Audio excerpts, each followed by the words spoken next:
Sigue gritando presente, viva la patria, muchachos.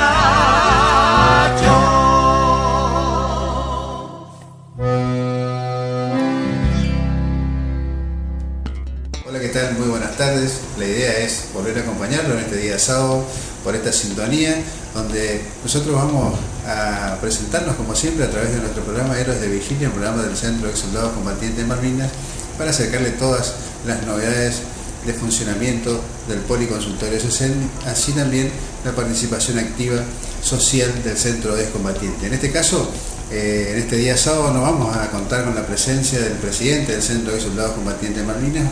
Por razones laborales, razones de agenda, no ha podido estar con nosotros. Se vienen importantes reuniones a nivel nacional donde vamos a participar activamente como correntinos, por primera vez en el espectro nacional, donde vamos a aportar ideas y donde, como siempre, aquellas oportunidades que tuvimos nosotros de contarle lo que hacíamos, peticionar para que todos los excombatientes del país puedan tener una mejor calidad de vida.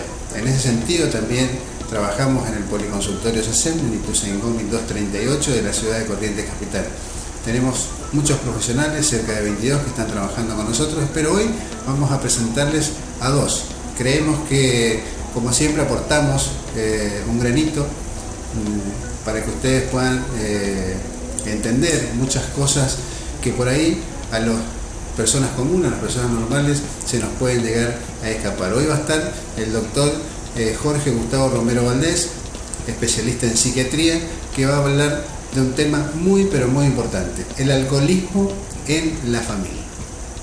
Es un tema de un contexto social importante, de un abordaje muy pero muy sencillo a su vez, pero con un montón de cosas que ustedes pueden llegar a tomar conocimiento. También nos va a acompañar la doctora Clara Barbuena. Ella va a hacer un informe muy pero muy importante en lo que es a nuestra conservación de la salud, a nuestro estado de salud y algunas patologías que por ahí no son comunes de abordar. En este caso lo vamos a hacer a través de ella. Y bueno, nosotros creemos que con esta parte, con este segmento, llegamos a ustedes y desearles, por sobre todas las cosas, que este programa sea de su agrado y también que tengan una feliz semana. Héroes de Vigilia, un programa dedicado a nuestros héroes de Malvinas. Sigue gritando presente, viva la patria, muchachos.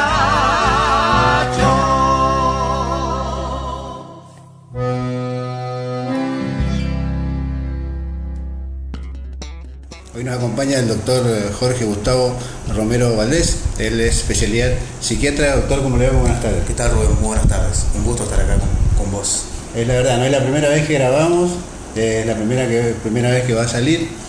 Y bueno, como decimos nosotros desde este espacio, acercarles a ustedes, a los profesionales, para que ustedes puedan tomar conocimiento de aquellas cosas que le van a mejorar la calidad de vida. Hoy el tema que vamos a abordar con el profesional es alcoholismo en la familia, ¿verdad? Así es, Rubén, sí, un tema bastante frecuente y sobre todo muy difícil porque afecta al núcleo familiar, digamos, y realmente produce mucho desconcierto en la familia. En sí, ¿qué consiste? ¿Qué es el alcoholismo en realidad? Porque hablamos mucho, conversamos, vemos, no sé, algunas situaciones, algunas cosas, pero ¿qué es el alcoholismo en definitiva? Bueno, Rubén, yo te iba a decir la definición que fue declarada por la OMS, por la Organización Mundial de la Salud. Ajá. La OMS, por ende, lo declara el alcoholismo como una enfermedad incurable, progresiva y potencialmente fatal si no se la detiene a tiempo. Además, hay que destacar que esta enfermedad puede afectar a cualquier tipo de persona sin distinguir su condición física, social, no respeta condición socioeconómica, religión, y la principal característica de la enfermedad es la imposibilidad de detenerla. Es decir, que si el paciente no acepta, digamos, ayuda, la enfermedad va a seguir progresivamente hasta un desenlace que puede ser muy serio para la vida de la persona. Claro, en este caso ¿Se pueden establecer grupos o clases de bebedores? Existen, sí, en realidad generalmente existen 3 tipos de bebedores para sintetizarlo.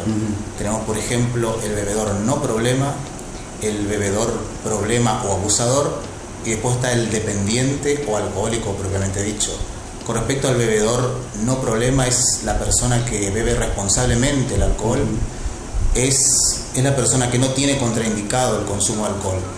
Después entramos en el bebedor problema o abusador, que es un paciente que sin ser dependiente comienza a beber en forma excesiva el alcohol y ya comienza a acarrear problemas importantes en diferentes ámbitos de su vida cotidiana. Y por último, la última fase sería el bebedor, en realidad el bebedor dependiente o alcohólico en sí, que es la persona que bebe en forma continua el alcohol, bebe todos los días, y lo que caracteriza a este tipo de paciente es un deseo irresistible, incontrolable o un deseo imperioso de continuar bebiendo, o sea, no puede abandonar el alcohol. Es lo que algunos autores llaman a este tipo de paciente cuando se perdió la libertad de vida frente al alcohol, o sea, la persona que perdió su libertad frente al alcohol. En estas subdivisiones, estos grandes grupos,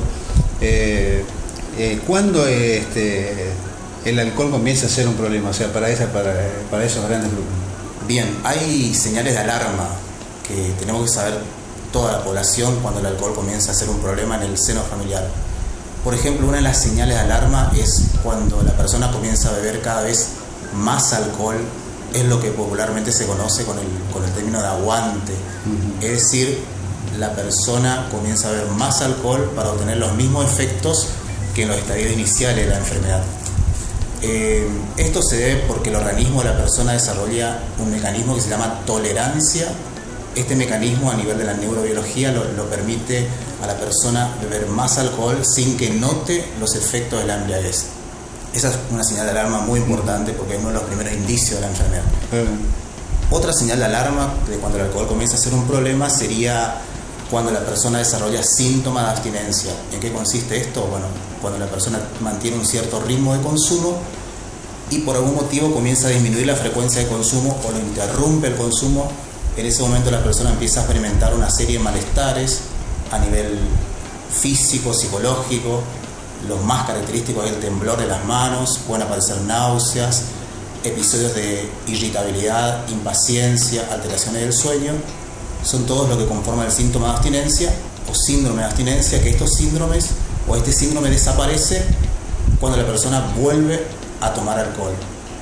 Otro síntoma de alarma es cuando el alcohol empieza a producir alteraciones importantes en las actividades recreativas de la persona, en las actividades ocupacionales. Es típico el paciente que comienza a quejarse de que no puede mantener un ritmo, de que no puede concentrarse como antes, comienza a impactar negativamente la memoria, la atención, la concentración.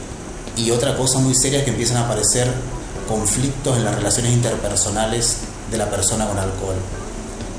Y otra señal de alarma también de bastante relevancia es cuando el paciente, por ejemplo, a pesar de saber de que está ocasionando problemas importantes en diferentes ámbitos de su vida, no puede manejar el consumo o si no, no puede evitar beber en situaciones en las que resulta peligroso.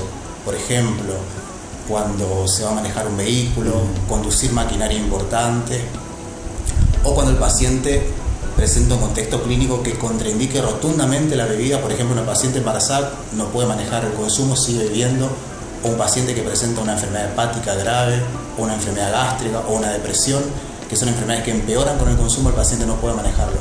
Son todas señales de alarma, Rubén, que tenemos que tener muy en cuenta y que si detectamos en algún miembro de nuestra familia, debemos pensar que el alcohol es una enfermedad que no se cura, como lo dije al principio, pero tiene excelentes tratamientos hoy en día, tiene excelentes abordajes y lo principal es que la familia debe empezar a hablar del alcohol.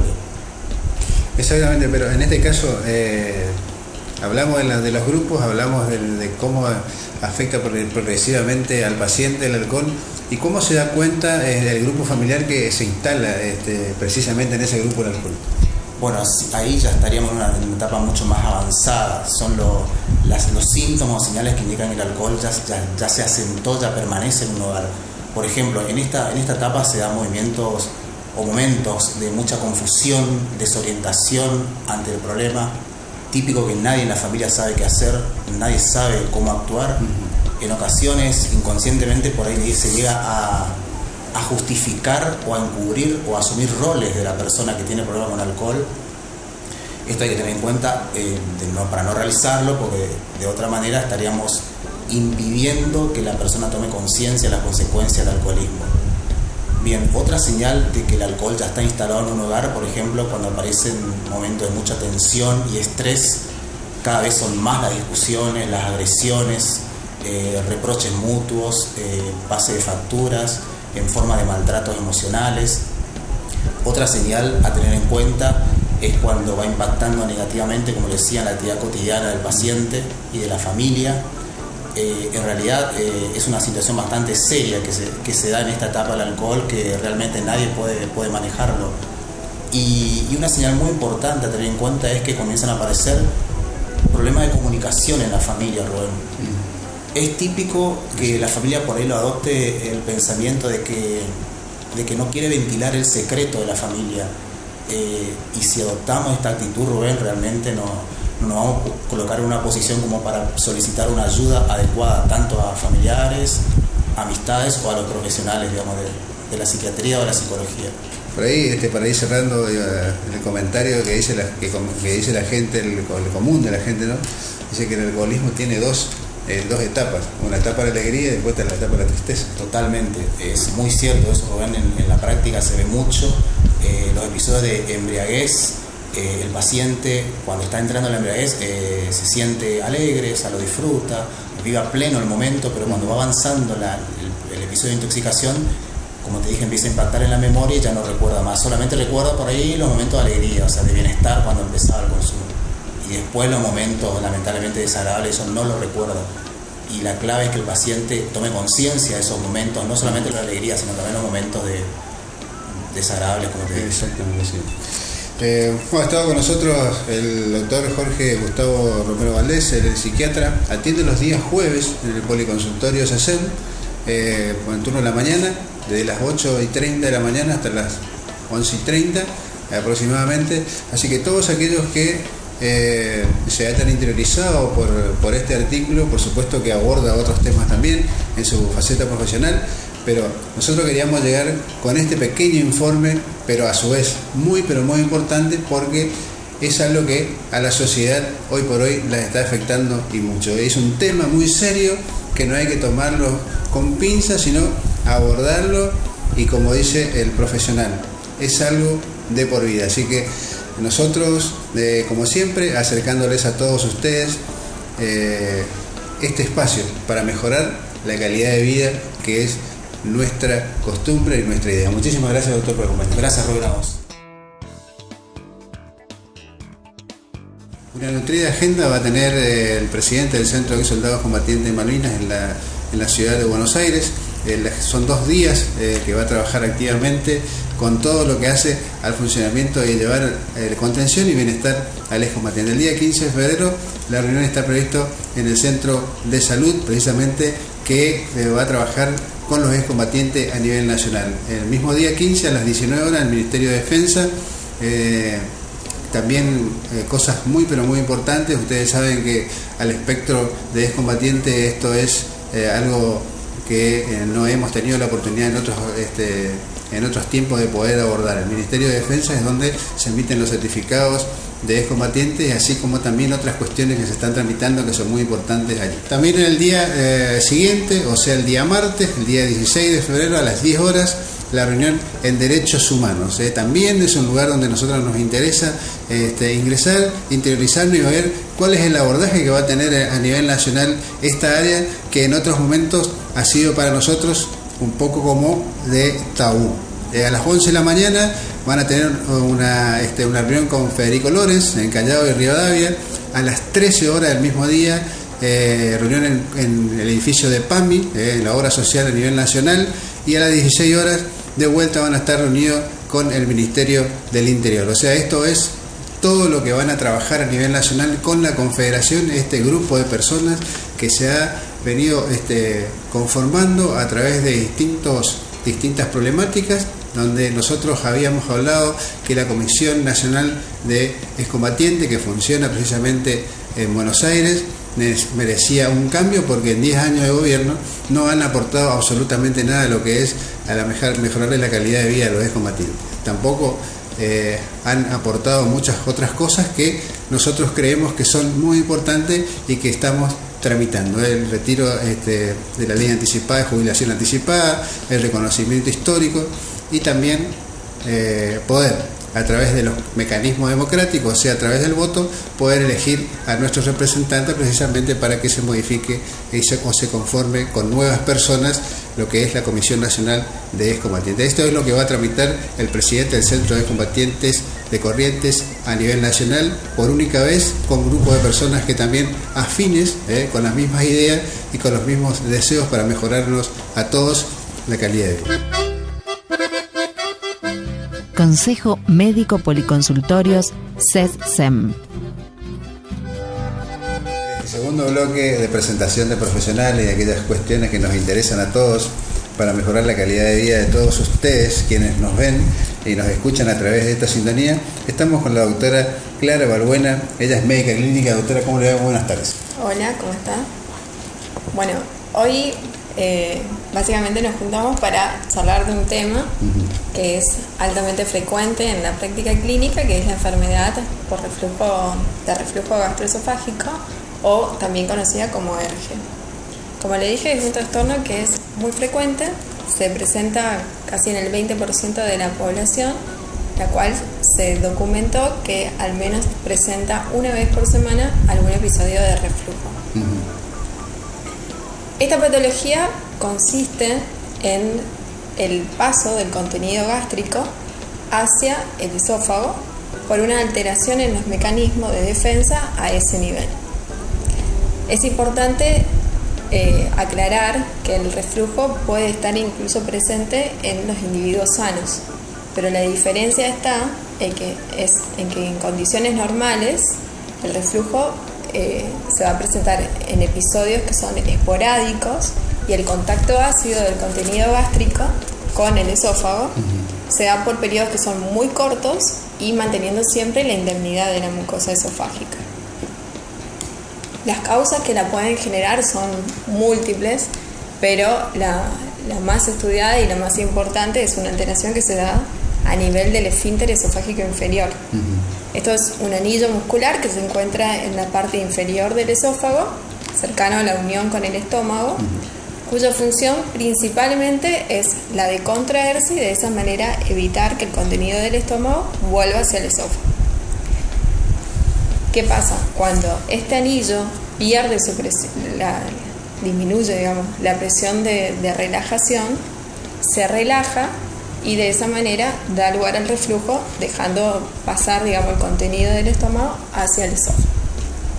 Otras causas que también lo pueden generar son la obesidad, el embarazo, el tabaquismo o el consumo excesivo del alcohol, y comidas como por ejemplo el chocolate, menta, las comidas con alto contenido graso, picante, el café, entre otros.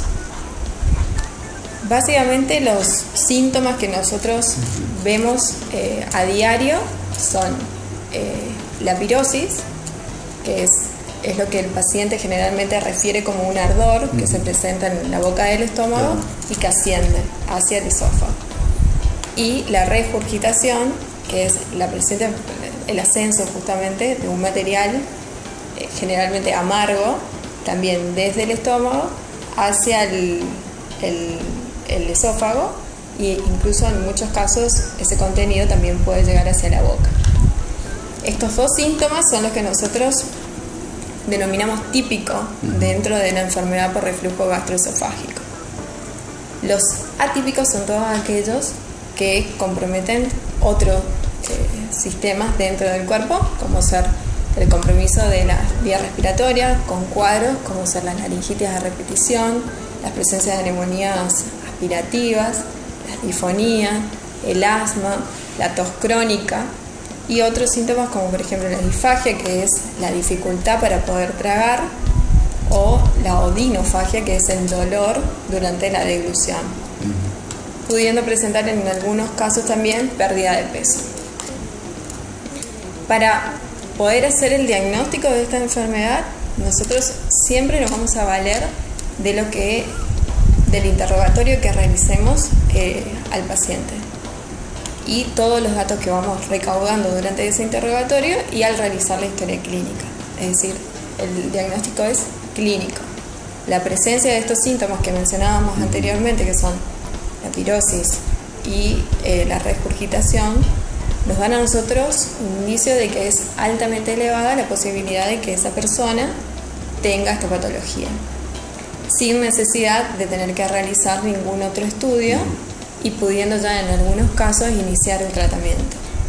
Ahora bien, si la sintomatología no es clara o necesitamos, descartar ciertas complicaciones que también se pueden presentar, ahí sí ya nos podemos valer de otros estudios, como ser una endoscopía digestiva alta, que como mencionábamos en otras oportunidades es un estudio que se realiza con sedación, el paciente está dormido y nos permite ver alguna alteración. Sino también hay estudios más específicos, como ser la pH-metría, que lo que nos permite es valorar los episodios de reflujo, pero solamente aquellos episodios de reflujo ácidos. Actualmente existe un estudio que es mucho más específico, que es la pH-impedanciometría, la cual no solamente nos permite valorar esos episodios de reflujo ácido, sino también aquellos que son alcalinos o no ácidos. Así es. ¿Está? Bueno, en cuanto al tratamiento, los objetivos que nosotros siempre nos vamos a plantear ante esta patología es principalmente aliviar los síntomas. Tratar, en el caso de que existiera la esofagitis, es decir, la inflamación a nivel del esófago, y evitar sobre todo lo que son las complicaciones. Para eso, siempre lo que sugerimos en primera instancia son cambios en el estilo de vida del paciente. Lo que siempre decimos y aconsejamos es el hecho de que tienen que elevar las cabeceras de la cama utilizando tacos, ¿sí? De esa manera evitan el reflujo y sobre todo cuando se pierden los mecanismos de defensa. No sirve de nada de que los pacientes utilicen varias almohadas para dormir, porque eso solamente genera un cambio anatómico a nivel de la columna, pero para el reflujo no nos sirve. Y luego sí, como decíamos anteriormente, el hecho de cambiar ciertas pautas en lo que es la dieta, evitar las comidas con picantes, altamente copiosas, el hecho también de comer e inmediatamente recostarse, eso está contraindicado. Evitar también los fármacos que puedan generar ya sea una relajación muscular o los fármacos otro tipo de fármacos que solemos utilizar son los anticolinérgicos. Todo esto actúa sobre la relajación del esfínter y favorece el reflujo. O sea, la automedicación, olvidarse. Claro. No que me tomo una bucapina, no que me tomo un Sertal, no que me tomo algo. Exactamente, eso es muy común en este tipo de patología, en donde existe medicación que se vende justamente sin receta para el efecto antirreflujo, que muchas veces no es el indicado para el tipo de patología que presenta el paciente. Entonces siempre es importante consultar para ver si es realmente el tratamiento que necesitan o es necesario agregar alguna otra causa. Justamente el tratamiento farmacológico va a depender mucho del tipo de caso. En los casos leves, nosotros solemos utilizar todo lo que son los antagonistas de los receptores H2, y ya cuando los casos son mucho más severos o existe esofagitis, la medicación cambia y se suele utilizar ya un inhibidor de bomba. Existen también otros fármacos como los prokinéticos, que si bien lo que realizan estos fármacos es aumentar, facilitar el vaciamiento del estómago y de esa manera también disminuir el contenido del reflujo. Y ¿Por cuánto tiempo? El tiempo es el tiempo de la medicación depende justamente de eso, de qué tipo de casos sean, si son leves o severos, pero generalmente oscila entre los 8 semanas o en los casos más severos hasta 12 semanas. Después se va evaluando la sintomatología, se pueden realizar estudios justamente para evaluar la presencia o no de, si en el caso que existiera esofagitis, por ejemplo, uno lo va evaluando con la endoscopía y controlando de que eso mejore. La sintomatología referida por el paciente también tiene que mejorar. Todo esto, el tratamiento farmacológico siempre tiene que ir acompañado de una dieta acorde. Y solamente en un porcentaje muy chiquitito, del 5%, el tratamiento se hace quirúrgico. La técnica que se suele utilizar se denomina funduplicatura. Es una técnica que lo que hace es restaurar justamente el mecanismo antirreflujo en la unión del esófago con el estómago. Pero es un porcentaje muy chico y ya en las últimas, cuando se hizo todo. ¿Eso depende de la edad o no? ¿Llegar a la cirugía o no importa? La edad es un factor que uno tiene en cuenta siempre, y también, obviamente, la severidad de los casos. Cuando ya es un caso de reflujo que genera demasiada esofagitis o una esofagitis que no revierte, o que pueden existir complicaciones como sangrado, úlceras, o lo que en otro momento hablaremos, que es el esófago de Barrett. En esos casos, sí, uno ya tiene que ir evaluando si no es necesario llegar al tratamiento quirúrgico. Para ir cerrando la nota, doctora, algo que nosotros le podamos aportar como consejo a la gente que nos está mirando, al común de la gente, porque la mayoría de las personas que nos ven, que son de esta provincia y de otras provincias vecinas, acercarle como siempre un consejo para mejorar su calidad de vida. En este caso, tomar los recaudos, cómo la gente se puede llegar a dar cuenta con qué frecuencia se puede llegar a presentar esa patología en aquellas personas que por ahí no consultaron a un profesional también. Exactamente. Sí, en la mayoría de los casos la consulta médica se hace necesaria cuando existen síntomas, así como los que referíamos, ese ardor o la regurgitación de un líquido amargo, que eso generalmente nos refieren, y que vaya acompañado de algún otro síntoma que no revierta, por más que ya haya estado tratado o que haya iniciado algún tipo de tratamiento. En esos casos siempre se hace necesaria la consulta médica para evaluar si lo que realmente estamos tratando es, en este caso, por ejemplo, una enfermedad por reflujo gastroesofágico, o tenemos que comenzar a estudiar alguna otra patología que se pueda manifestar de igual forma. Y por sobre todas las cosas, no automedicarse. Eso fundamentalmente. Cuesta mucho porque siempre, en este caso hay mucha medicación que se vende sin receta y la gente tiende justamente a consumir. Pero sería lo ideal iniciar un tratamiento ya teniendo un diagnóstico. La doctora Clara Balbuena atiende en el Policonsultorio SESEN, aquí donde estamos nosotros, en Ituzaingó, 1238, en la ciudad de Corrientes Capital. Las vías de comunicación para pedir los turnos, para poder evaluarse con ella, para poder ampliarlos con los consejos y los conocimientos, 44 37 686 y la línea de teléfono fijo. Doctora, muchísimas gracias por acompañarnos. Gracias.